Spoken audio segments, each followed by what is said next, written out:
બેન જય માતાજી.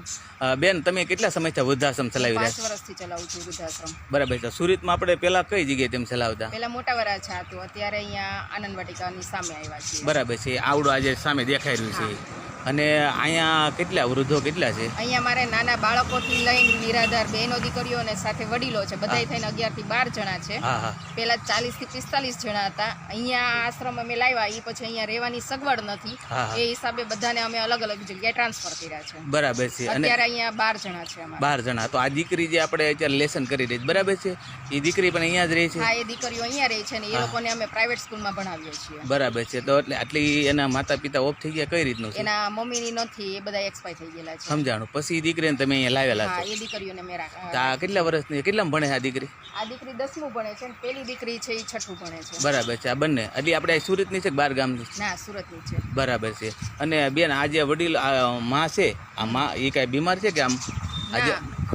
ના, એ બા બીમાર નથી, તબિયત રેડી છે ને? રેડી જ છે. બરાબર છે. ખાલી બીપી ની તકલીફ રહી છે તો એ 2 દિવસે 2 દિવસે મપાવી. બરાબર છે. અને આપણે ધૂન મંડળ પણ ચલાવો? હા, પ્રતિજ્ઞા ધૂન મંડળ છે. હા હા. બીજી કઈ સેવાકીય પ્રવૃત્તિ ધૂન મંડળ ગાયો હત રાખો છો? હા, ગૌશાળા છે. હા હા. સાથે અનાથ આશ્રમ છે, હા હા. વૃદ્ધાશ્રમ છે, સમાધાન કરાવીએ છીએ અને સર્વજ્ઞાથી સમૂહ લગ્ન કરાવીએ છીએ. અચ્છા, તો સમૂહ લગ્ન છે, બરાબર છે. આપણે વર્ષમાં ક્યારે શાળામાં રાખો, ઉનાળામાં ક્યારે ગોઠવો, ક્યારે? હવે નેક્સ્ટમાં આપણે જાન્યુઆરીમાં છે. હા હા હા. પહેલા મહિનામાં બરાબર. 24 તારીખે.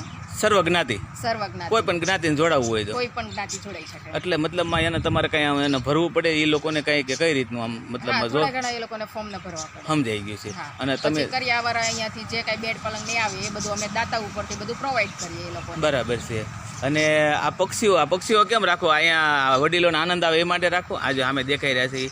હા, એ છે ને મારી બેબી છે ને એની સ્કૂલમાંથી એ પક્ષીઓ આવેલા છે. બરાબર. એ લોકો એવું કીધું કે તમે કલર ના છે ને એ લોકો જે બોલ કરશે ને તો એનાથી આ વડીલોને ને છોકરાઓને ટાઈમ વયો જશે. સાચી વાત છે. કેમ કે આમ છે ને એ લોકો ગિફ્ટ કરેલા છે. ના ના, સાચી વાત છે. આખો દી બેસી અને કંટાળો આવે ને કે પક્ષી હોય તો કિલોર કરતા હોય તો આમ મજા આવે કરે એટલે એ લોકોને મજા આવે. સાચી વાત છે. અને બેન એક કામ કરો ને, તમારા સંસ્થાનો જે ગૂગલ પે નંબર છે ને એ આપણે આપી દો. અને ઓનલાઈન આ દુનિયામાં કોઈ પણ જગ્યાએ આ વિડીયો જોવાતો હશે તો ફૂલની પાંખડી દેવા ધાર જે ઈચ્છા છે એ આપી શકશે. બરાબર છે. અને હું એક ખાસ વિનંતી કરું છું કે તમે વ્યસનમાં આપણે પાન માવા ગુટખા અન્ય કોઈ વ્યસનો હોય તો હું એમ કહું છું છોડી દેજો. જો તમારા પરિવારને તમે હિત ઈચ્છતા હો ને તો એ છોડી દેજો. અને એ આપણે વ્યસન છોડેલું હોય ને એ કોઈ ધાર્મિક પ્રવૃત્તિ થતી હોય ને ત્યાં દાન દો એટલે ભગવાન 100% ખુશ થાય. અને અહીંયા વૃદ્ધાશ્રમ છે અને આ દીકરીઓ 2 ભણે છે એટલે બહુ મોટી વાત છે. જો નાની નાની દીકરીઓ છે અને આ બેન એને સંભાળી રહ્યા છે અને એ તો ખૂબ, કારણ કે આ દીકરીને જે